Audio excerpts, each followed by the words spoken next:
I've been searching for you. Can you hear my voice calling from the streets? Deep calls unto deep. The purpose of your heart is deep waters, but a wise woman of understanding will draw it out of you.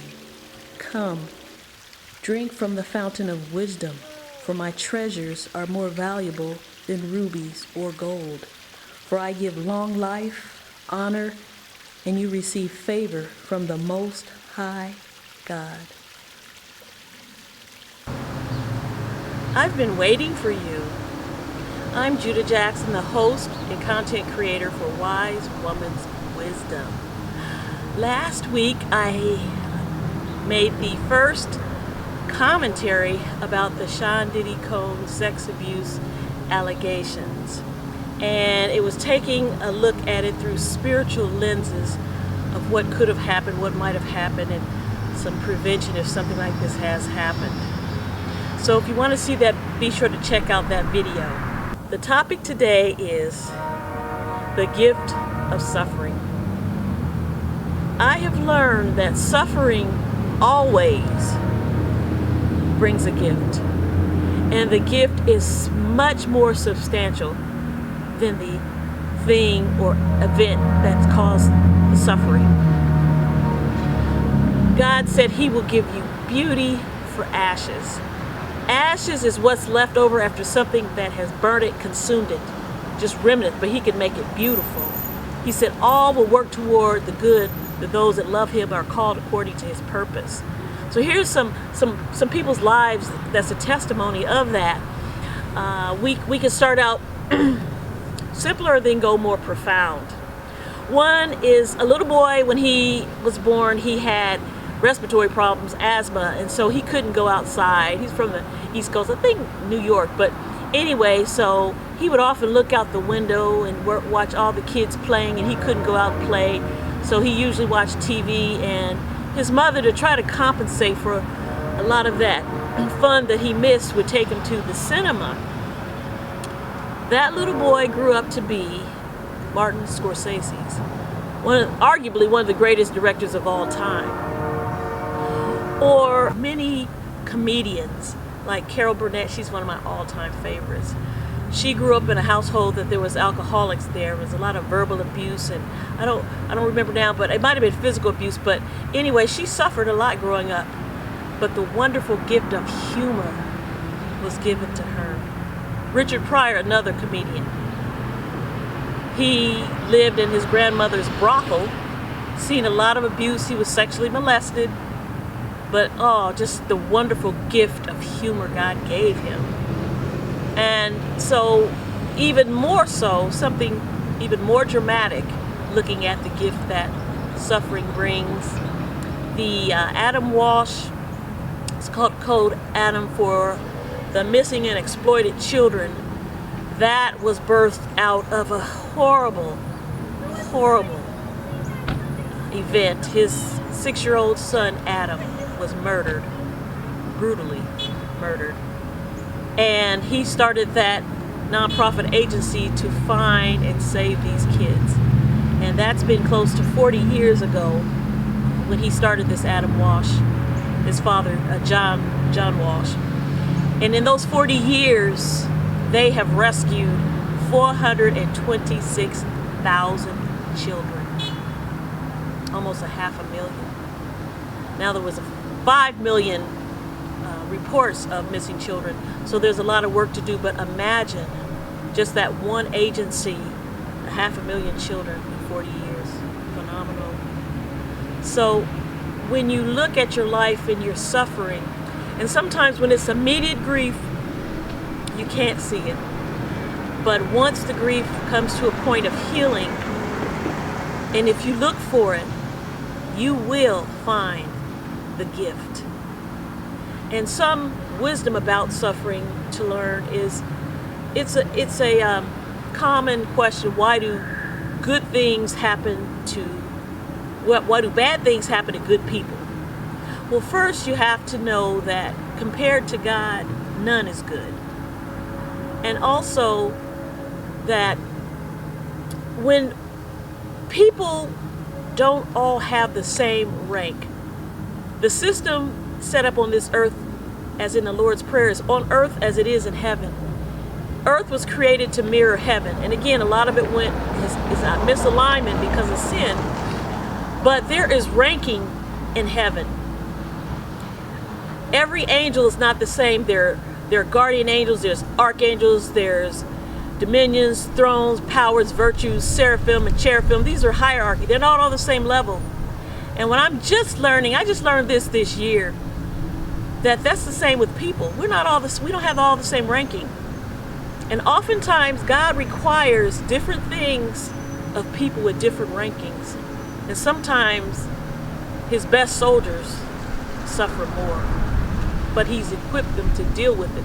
And again, it's not forever. Suffering is a duration of pain. It's not an event. It has some time with it, but it's not forever.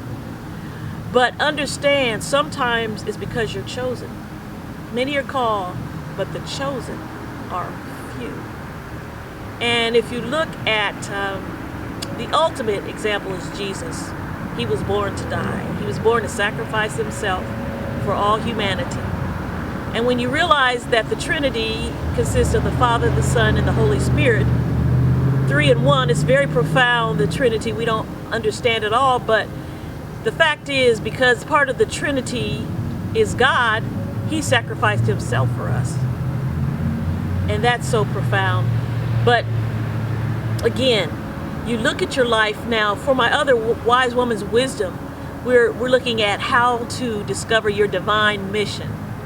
And quite often, your misery is your mission. Once you process it and go through it, like John Walsh, his family suffered terribly after the murder of his son Adam. But after he processed it, here comes Missing and Exploited Children, the nonprofit that saved almost 1 million children, 500,000 in 40 years. So oftentimes your mission is in your misery. Once you get through it and process it, because you know and you can connect to other people that have went through that same suffering. But again, the book of Job is very profound about suffering. He lost, all in one day, he lost like 7 children, all 7 of his children, maybe 8. And his friends turned against him. He lost all of his possessions, his money, the boils. He had lost his health basically. And his wife just saw him suffer so much. She said, look, curse God and die. And now that's not as extreme as it sounds, but she just wanted him to stop suffering, just even die, so you wouldn't even have to suffer so much. But that's really, I'm not going to get into it too much, because my hope and desire is, I mean, obviously I think a lot of the people that watch the videos will have a relationship with Christ or study about holy things, but it's my hope too that a lot of people that have not, or undecided about whether there's a God, is watching these videos. And so you might not understand. The book of Job is very mature. It's what they call strong meat. There's milk of the word and there's strong meat. The milk of the word is for young and inexperienced, and the meat is for a very seasoned Christian. And Job is strong meat. But anyway, it's just very profound about suffering and how God answers that. And one time in California, there was an event. It was, you know, some stories like the Adam Walsh just grabs the heart of the nation when you hear it. But anyway, this was another story that gripped the hearts. It was called the La Conchita incident. And in California, it's in Ventura County, there's a little beach community called La Conchita right along Highway 1 there, or 101. It always changes. I think it's still 1 then. But anyway, right by the ocean. It was called La Conchita. And it was a constructor, a man that had a construction company, and one of his workers had 4 daughters, and they didn't have a place to stay. And this man had a house, and so he let the man and his family stay in his house, and he stayed in like a little mobile home, a little trailer, because he didn't need the whole place. And there's a photograph of this family. This family was just special. You just seen it in the photograph. Just so much love. They were so close. You could just see it in the photograph. But anyway, so his worker and his family mother and father, and 4 daughters, 3, 5, 7, 9, and I think like Jasmine, the oldest, was 13, 15, something. She was a teenager. So they all lived in the house, and it was a season of heavy rains, and it's like the foothills right there along the beach. So you have the water, and then you have these foothills that were maybe 30, 40, 50 feet, and right at the bottom was the city. And it was heavy rains that summer, and so the father, the children, and the wife wanted some ice cream. So the father leaves to go get some ice cream. The teenager goes over her friend's house. So the dad is coming back with the ice cream, and as he turns the corner, he sees the whole side of the mountain come down on top of the house. Mudslides. It took 4 dozers working consistently for 8 hours to dig them out. So needless to say, they perished. All 3 of the girls and the mother all at once. And to make insult to injury, the father was there. It was a little bit of a language barrier. He spoke Spanish. But anyway, he was there digging. They told him to go home, and he wouldn't go home. And they didn't understand. He was the father, so they put him in jail. And anyway, but they dug, and of course, when they got to them, they had perished. They had died. And it was on the news. It was just one of those very, very sad stories. And so they were taking donations, because here's 4 funerals. And I didn't have very much money, and so I sent the little bit that I had, but I wanted to write something in the card to truly touch them. But I had not had any experience with that level of suffering in my life. And I didn't know what to say, but I wanted to say something that made a difference, that really could touch their hearts, to minister to them. God led me to the book of Job. And this is when Job, he had been crying out. His friends had turned against him, claiming and blaming him, saying there has to be sin in your life because all this is happening, which was not true.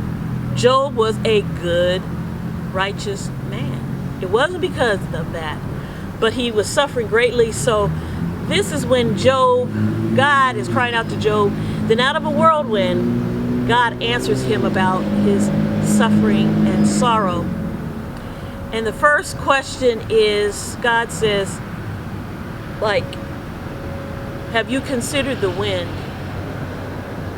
And I'm thinking, that's kind of cold, God. He's lost all of his children, all of his possessions. His friends turned against him. His wife said, curse God and die. And now he has boils and he's in a lot of pain. And you're going to ask about the wind? And so God goes on more to talk about, where are you, or where were you when I created the earth? Where were you when I flung out Pleiades in the sky?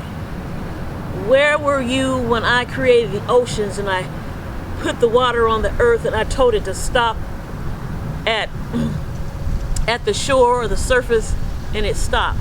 And it goes on to all these different animals. Where are you when the ostrich lays her eggs? Where are you when the deer gives birth?